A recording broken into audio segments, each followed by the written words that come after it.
Está con nosotros en el día de hoy el presidente del Superior Tribunal de Justicia, el doctor Luis Eduardo Reis Vázquez, quien esta semana hizo un mensaje a través de los sitios oficiales del Superior Tribunal de Justicia, dando lo que es el inicio del año judicial. Año complejo quizás. El año pasado uno se esperaba un año complejo, pero ni por cerca de lo que ha sido, con el contexto de pandemia. Ahora sumamos que viene una segunda ola. No sé si aprendimos algo o no del año pasado o estamos en un aprendizaje permanente y constante, y además en Corrientes es un año electoral. Un montón de cosas. Tiene como poder judicial. Doctor Reis Vázquez, ¿cómo le va? Buen día, ¿cómo anda? ¿Qué tal? Buen día, Daniel. Gracias por venir. No, por favor, gracias. Cuando hace la perspectiva de este año, ¿qué piensa? Mira, a propósito de la apertura, el año pasado, por ejemplo, no hubo apertura.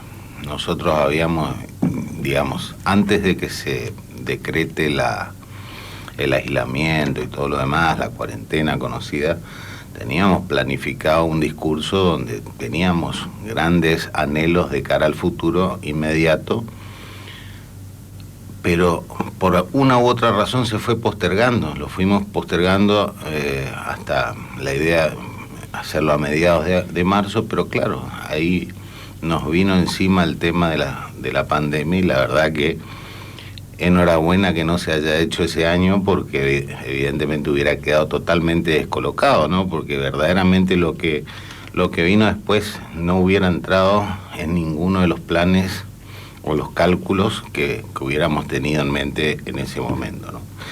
Ya con un año transitado desde esa situación y con todos los avatares que tuvimos que llevar adelante el año pasado, entre idas y vueltas, sobre todo la primera etapa, la gran incertidumbre que supuso ese primer parate de 15 días dispuesto por el gobierno nacional, supuestamente hasta finales de marzo, pero claro, de ahí vino la prórroga, hasta que nosotros desde el Superior Tribunal tomamos la firme decisión de encontrar una manera de ir volviendo al restablecimiento del servicio en la medida en que la situación sanitaria lo permitiera, ¿no?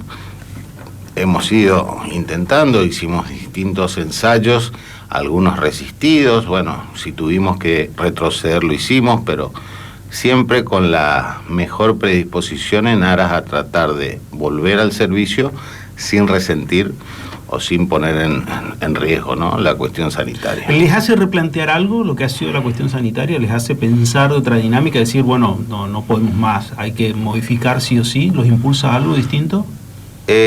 Bueno, ya el año pasado lo hemos hecho, ¿no? Es decir, hemos adoptado medidas hay que pensar que hay un grupo de personas que componen son personas de riesgo, que están dentro de la franja que se ve más vulnerable frente a esta situación, con quienes se ha implementado, si bien un esquema de licencia, pero también un trabajo remoto, ¿no? Es decir, y varias dependencias, hemos este año instrumentado un sistema de burbujas, justamente para tener que evitar el cierre de la dependencia, que sí, fue lo que fue ocurriendo el año pasado, sobre todo a partir del mes de septiembre, que tuvimos ese gran rebrote en Capital, y que a partir de ahí comenzamos a tener casos reales dentro del Poder Judicial, porque hasta ese momento, creo yo, hasta agosto, septiembre, no había habido casos de personal judicial, ¿no? Bueno, a partir de que empezó a haber casos, tuvimos que ir cerrando dependencias por una semana, por 10 días, y bueno, este año, para evitar eso, hemos implementado este sistema de burbujas que hasta el momento viene funcionando bastante bien. ¿Eso viene para quedarse? Y por lo menos mientras se mantenga esta situación de pandemia, sí. Porque también recuerdo proyectos anteriores del Superior Tribunal de Justicia para que se extiendan los horarios, o que el Poder Judicial trabaje en horas de la tarde. ¿Hay una idea de pensar, de retomar, decir eso? Bueno, esta pandemia también nos ayuda a corrernos hacia esa idea. Y en lo inmediato al menos no está previsto, pero no hay que descartar ninguna posibilidad. Nosotros hoy tenemos esta realidad y este sistema que hemos implementado está funcionando, porque a pesar de que han habido casos en muchos juzgados, tanto de capital como del interior, hemos logrado dar continuidad al servicio, ¿no? Pero bueno, esto es dinámico y habrá que ir viendo, como decías recién, lo de la segunda ola. Veremos a ver qué pasa, ¿no? Qué nuevas situaciones nos pone delante, y bueno, y en función de eso iremos ajustándonos, ¿no? Lo que sí he observado con gran satisfacción es que por lo menos dieron un avance en la tecnología. Digo, comenzaron con otra cosa, algo que parecía que el Poder Judicial iba a tardar muchísimo más. La pandemia ayudó a decir, bueno, señores, pueden hacer notificaciones por internet, por correo electrónico, una cuestión prácticamente que todo el mundo lo realiza. En otro ámbito, ustedes ahora se vieron impulsados a hacerlo, y también con la cuestión de los turnos. Yo por lo menos por lo que puedo observar y escuchar por parte de los profesionales, no hay tantas quejas de eso, sino que agilizan lo que tiene que ver el trabajo de los juzgados en base a esto. Ese impulso lo han logrado con esto. ¿Esto ya se queda? Esto se queda claramente. Si bien es cierto que no es la solución final, digamos, porque es un plan mucho más complejo y a mediano plazo, que como gran meta persigue lograr ingresar plenamente al expediente electrónico y a despapelizar totalmente, en un plazo más holgado, pero bueno, en lo inmediato nos permitió, agudizando el ingenio y la excelente labor que han tenido los técnicos, ¿no?, de las distintas áreas del Poder Judicial, en especial la Dirección de Informática, hemos logrado diseñar un mecanismo que nos permite hacer presentaciones, otorgar turnos, solicitar y otorgar turnos, ¿no?, que se denomina fórum, y con esto, digamos, hemos reducido la presencialidad y de esa manera preservado la cuestión sanitaria, ¿no? Lo que he observado también es que hay muchos juzgados que están en la discusión. ¿Es solamente internet o también aparte de internet es papel? ¿Es junto, lo único que sirve es el papel? ¿Eso queda a criterio del juez? ¿Queda a criterio cómo es? A ver, lo que pasa es que el expediente hoy todavía sigue siendo expediente de papel. La tecnología ha permitido, por un lado, dar certeza al profesional de que si tiene un plazo que le está corriendo, haciendo la presentación por fórum ya ha ingresado dentro del plazo, ¿no? Claro. Sin perjuicio que pues tenga que integrar el escrito para añadir al expediente, ¿no? Entonces, no es que se despapeliza, porque en definitiva el expediente sigue teniendo el soporte físico, ¿no? Pero bueno, este mecanismo permitió eso, permitió dinamizar la gestión de las presentaciones. Ya las notificaciones son en formato virtual, entonces con eso yo creo que sí, hay por ahí diferentes lecturas de algunos tribunales, hay algunos planteos, pero más o menos todos van, como quien dice, ayornándose a esta nueva realidad. Acomodándose lentamente. Lo que sí también vi como muy positivo son las audiencias que se hacen vía, muchas de ellas, teléfono. Claro, hay otros lugares... Webex también utilizan, pero... Webex, Skype, en principio están habilitados todos los canales que permitan, digamos, tener una certidumbre de la conectividad con la persona a la cual se está interactuando, ¿no? Es decir...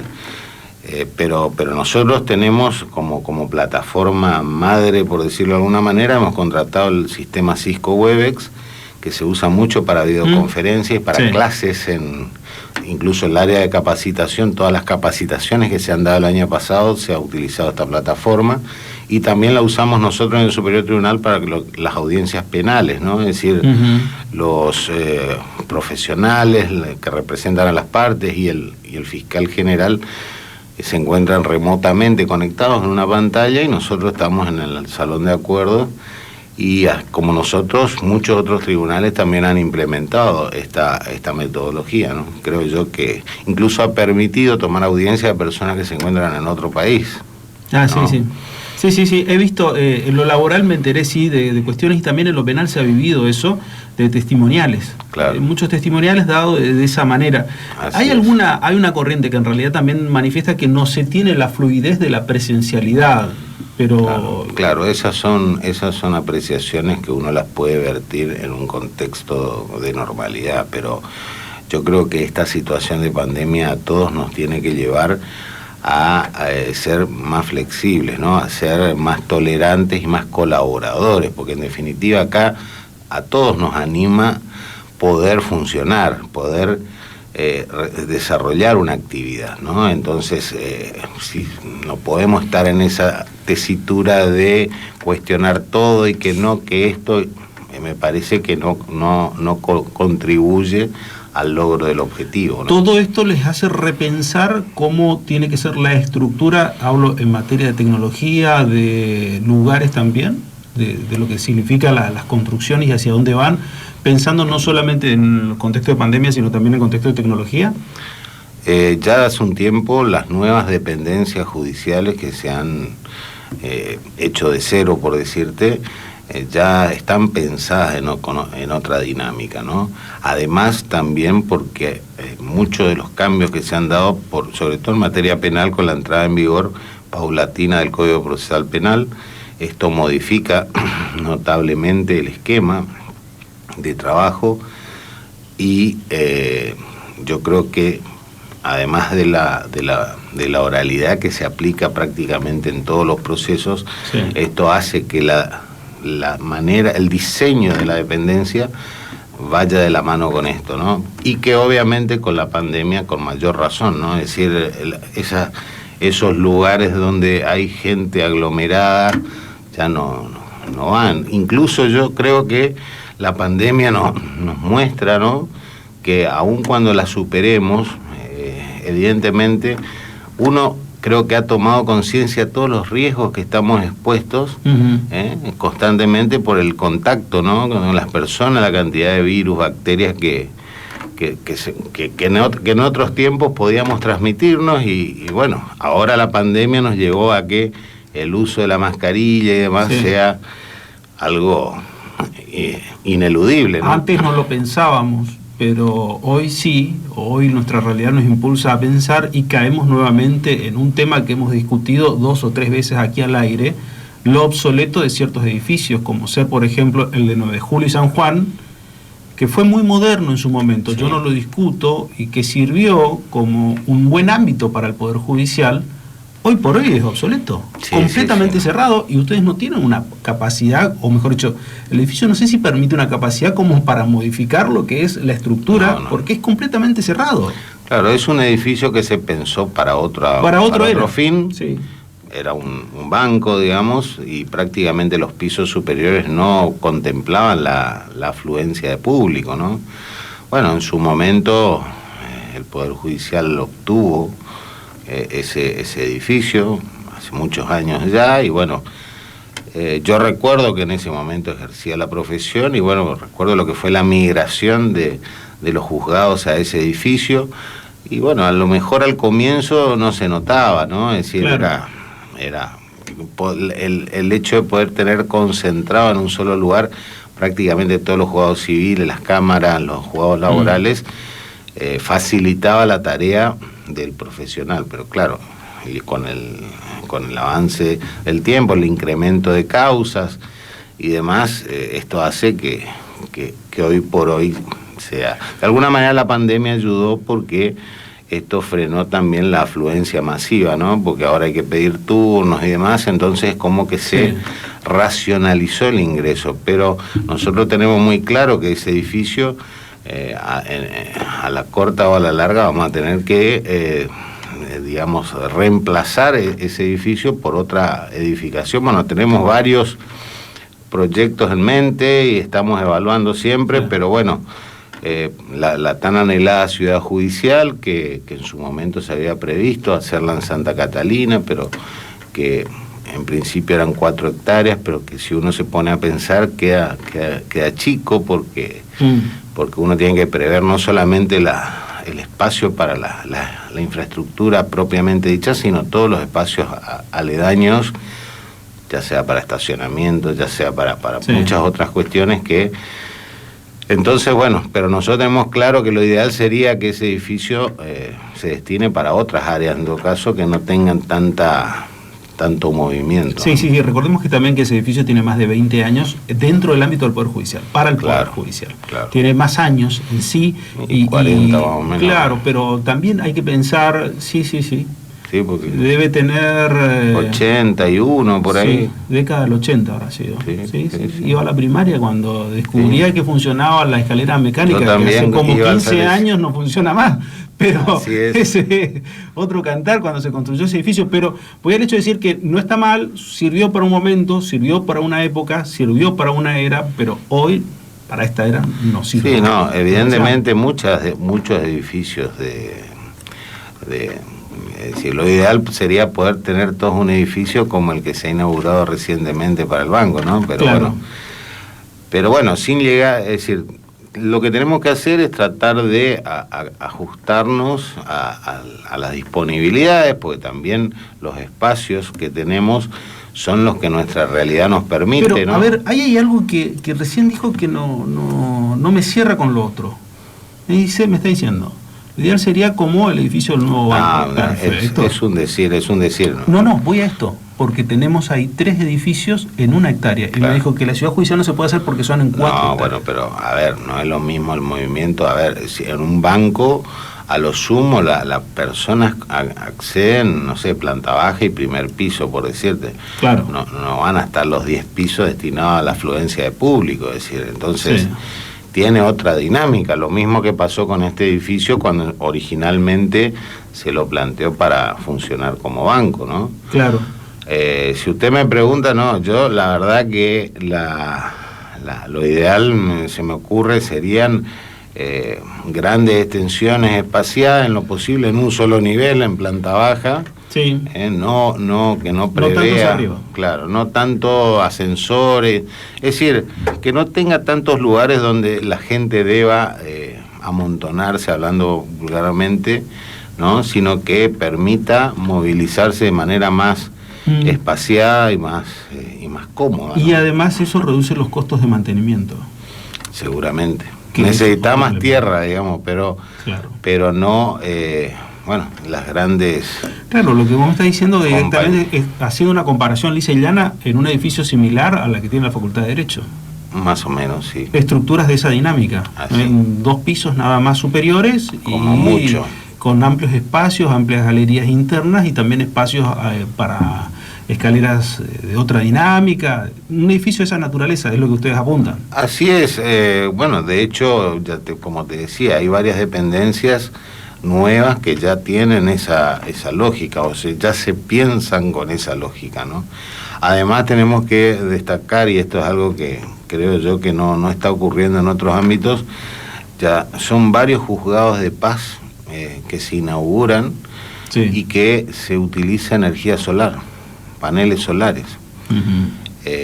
Que es una cosa también de una manera de optimizar el uso energético con una energía limpia y amigable para el medio ambiente, ¿no? Sí, lo que no se le reconoce a este Superior Tribunal de Justicia, que ya tenía también un hincapié en el anterior hablo de gestiones anteriores, es que sí está mostrando una suerte de inversión hacia el interior provincial, que 20 años atrás no la tenían, porque solamente se miraba a capital.